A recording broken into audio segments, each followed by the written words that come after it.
Okay, I'm gonna try something. There's my partner down there. I'm gonna remove my partner when I start to do some resin, as always. I'm gonna put this on the back of my beautiful resin piece here.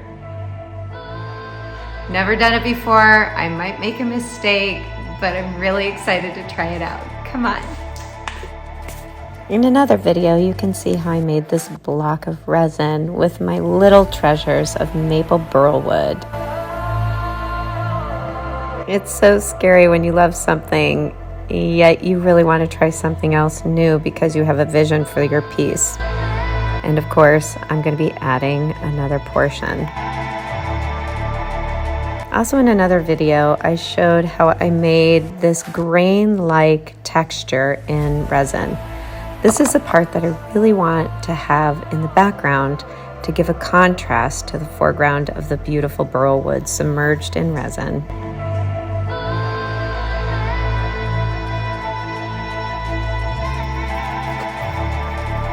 I start to feel out the piece and see which side I want on the outside, which one I want on the inside to give the nice reflection. I'm using a medium grade sandpaper. I used an 80 grit paper to scuff and score the surface.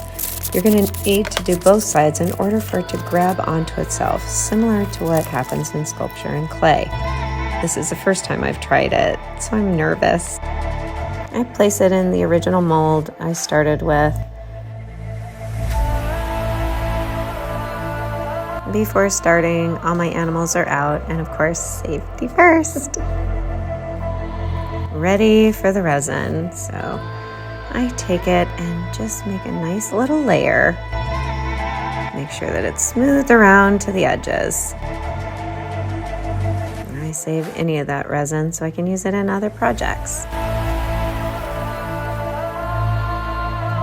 And ready to put the top in. Slide it in and I did the wrong side.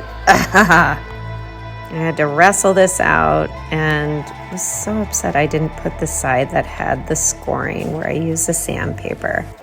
So I finally was able to dislodge it, and I felt it around to make sure that all the resin was still there and tacky.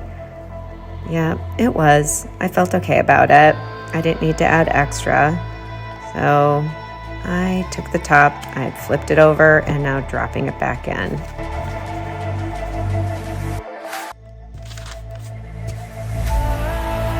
To make sure that I now have a nice coat on top instead of marks, I take extra resin and layer it gently on the top, smoothing it around so I will have a clear and shiny coat without any marks.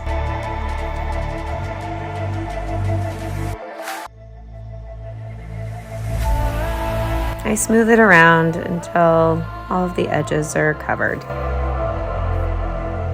I feel pretty good about it. We'll have to see. Okay, so here we are, the time to reveal it. Of course, I took a big risk, and I am of the belief that sometimes you're gonna ruin things, you're gonna be heartbroken because you love all this stuff, but you can't get any better unless you try it. So let's see a method I never tried before. Let's check it out. Come on.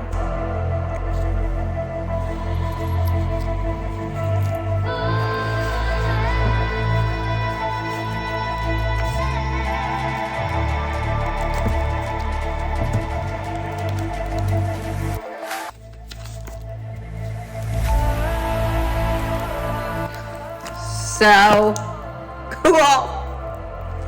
Oh my gosh. Okay, I'm in love with it. I'm gonna have to get this part off, but it doesn't bother me. Oh my gosh, it's what I wanted.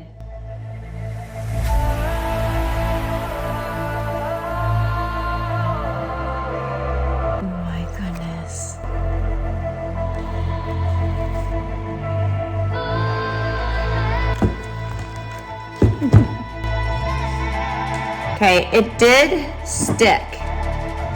So when we scorched and scruffed up one side and the other side and stuck them together, it worked. That's good. And I had a little bit of overlap of the resin that went on the side. So I'm gonna have to learn how to remove that little film, make it more even. But honestly, I love it.